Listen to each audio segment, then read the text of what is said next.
Alright, it's time for round 2 of the 1975 F1-S-R series at Fuji in Japan.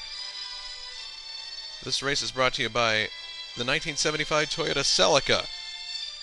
Looks like a lot of fun, doesn't it? Don't kid yourself. Insect mirrors have never looked this badass, or so badass. So the pole sitter for this race is Nicholas Cole, Mr. Pinchy. Car sporting a number 50 on it. I don't think I've seen it with a number 50 on it before. Anyway, the other drivers pulling up into their slots. This track looks relatively simple, but it is difficult because it's high speed and there are several big bumps along the way. Here come the lights. Green light, we're looking from Peter Blom's point of view, starting third. And check this out. He's got a very good start. Nick Severin on the right there. Look at that, he splits both of the cars and takes the lead into turn 1. Great driving. So there's Peter Blom, 1974 champion, in the lead, Nick Severin in second, and Mr. Pinchy in third. Now we head on to the backside of the course, which is a series of sweeping turns that are kind of tightening in nature. And then you come to this very, very tight left-hander, which leads to the very long right-hander that has a big giant bump in the middle of it. We're coming up to it in a second here. This is in Nick's car right here. Big bump right there. Actually, there's a chicane there that's used at other types of races, and I'm not sure if that's part of the reason that bump is there, but it's big and you gotta watch it when you go through there. Anyway, so that's the completion of lap 1. Now we're riding with Angelo. In his first race with Scuderia Ferrari, he was penalized after last race for a bump that he had with Paul, and he had to start last, and already he's carving his way up through the field. There he just overtook yours truly. To put him, I believe he was 11th at that point. So he picked up 10 places or so just in the span of one lap. Gives you an idea of how quick he is versus the people at the back of the field. This is David Yunt, who is now attempting to advance his position. Down the inside of that tight left-hander, gets it done. Flashing back forward now, this is the view from Nicholas Cole's car in third place. See the sparks flying there from the cars bottoming out on that bump. He's got a really good toe here. Darts out from behind Nick Severin. Well, almost did. Hitting the slipstream down the straight. And alongside. And there he goes. Into the corner. Mr. Pinchy picks up second place.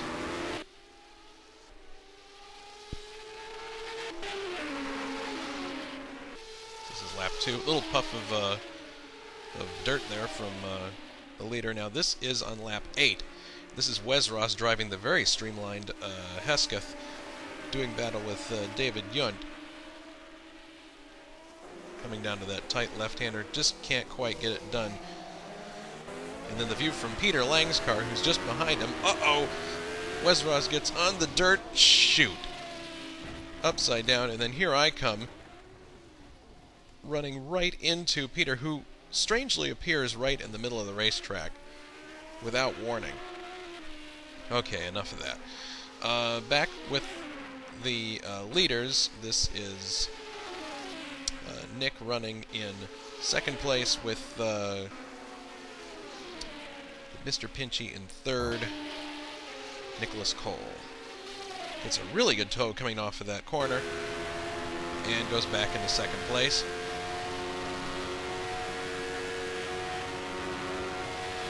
So these two traded second place back and forth quite a lot during the early part of the race. They both lap Jerry McComas into turn number 1.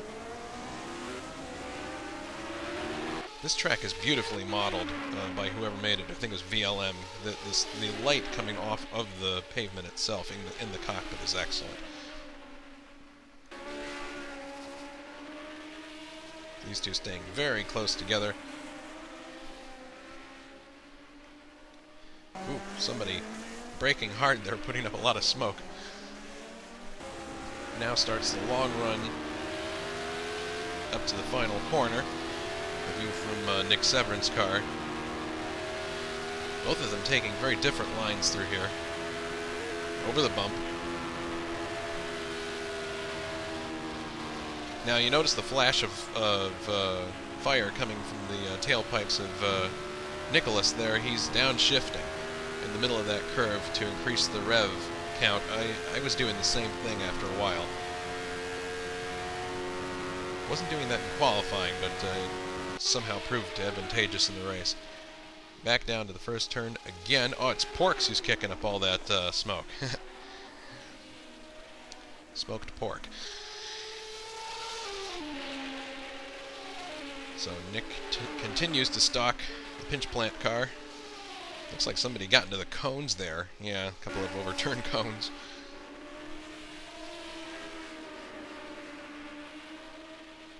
It looks like Porks is going to, yeah, Porks moves to the right, lets them both by, very sportsmanlike.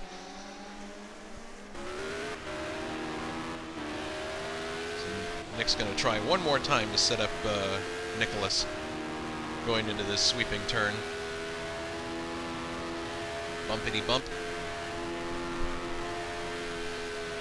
He's got a good run at him now.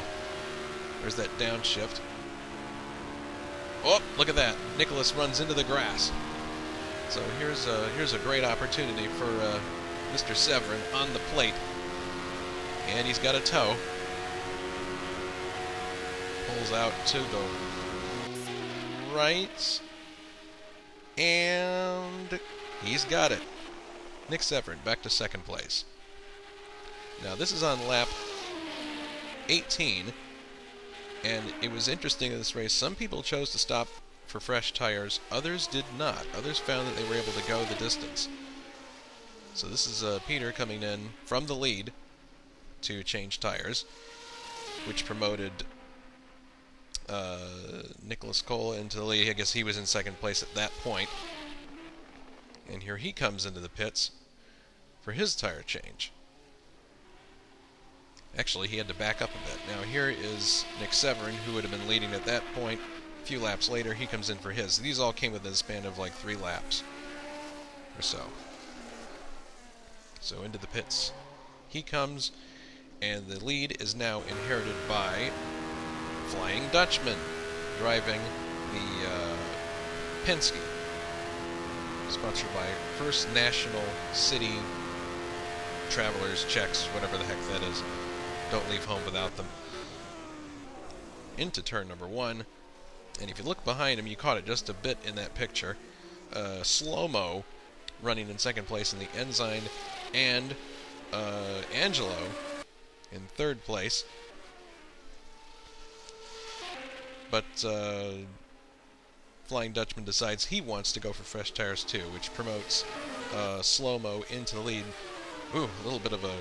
That's Vlodek there. A little bit of an odd... or it might have been Larry Brooks. I can't be sure. Anyway, into turn number 1, Angelo actually picks up the lead on an overtaking maneuver over Slow-mo. So there you go. Angelo, all the way from the back of the field, has taken the lead in the Japanese Grand Prix. Very impressive. He's driving a year-old Ferrari, too, which is interesting. Now, here's Slow-mo tailing Angelo a lap later, and he goes off into the grass, similar to what Nicholas did earlier. And that makes him a sitting duck for Peter Blom, who speeds past him here on the straightaway, picks up second place. A view of the nose of the Brabham. Into turn number 1.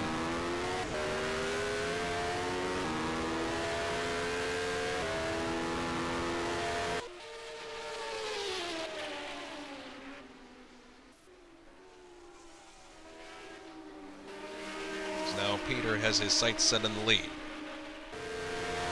Coming down the main straight a lap later.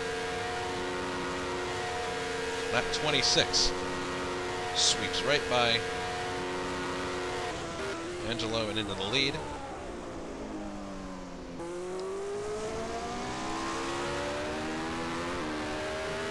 Now into the backside of the course. And everything looked peachy pie perfect at that point, but then this happened. Peter explained later on the forum that he had Norton antivirus issues. Apparently Norton decided that it wanted to run a scan or something right in the middle of him running a race. I can feel his pain because that's happened to me a couple of times too. Not fun. So now he's in second place, and this is Nick Severin climbing back up after his pit stop, looking to take advantage of Peter's problems as well.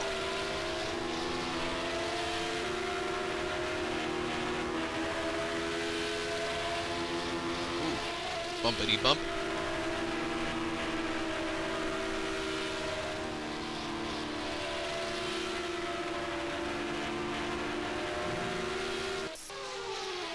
But flashing forward now to Peter's vantage point, and he has not given up. He's got a good toe off of Angelo.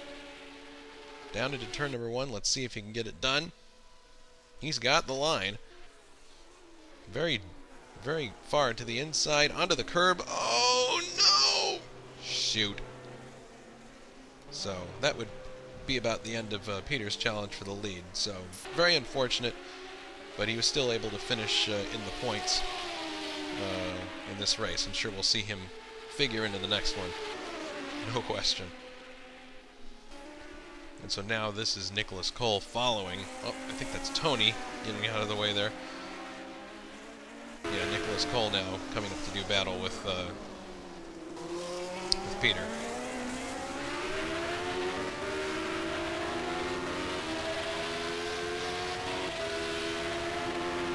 Let's see if there's a flash from the back of Peter's car as he goes through this turn after the bump. Nope. Don't see one. So Peter's not downshifting through there, but you can hear Nicholas downshift. So now here's the straightaway. Nicholas has got an excellent toe. Pulls out to the right. Pinchy, pinchy, pinchy, pinchy, pinchy, pinchy, pinchy. He's got it.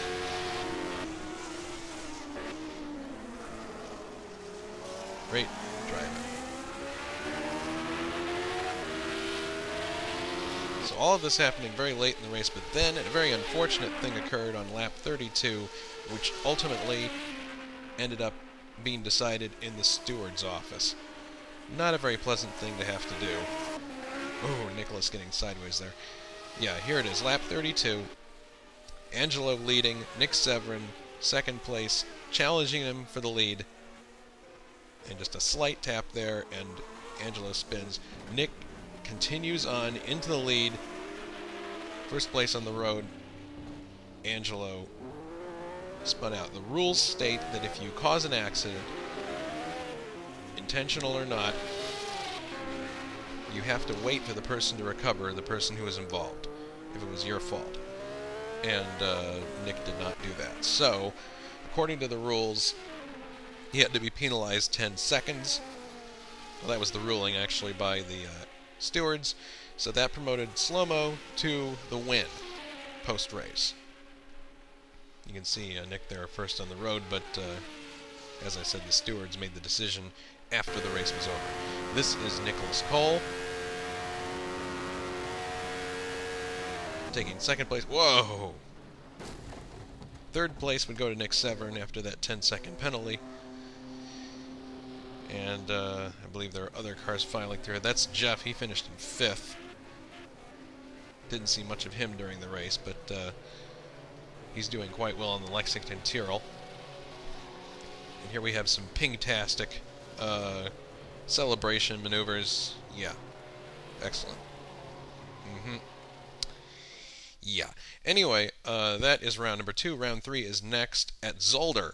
That is where you can find us on the web. There are still cars available. In fact, several people haven't taken cars yet, so join in the fun.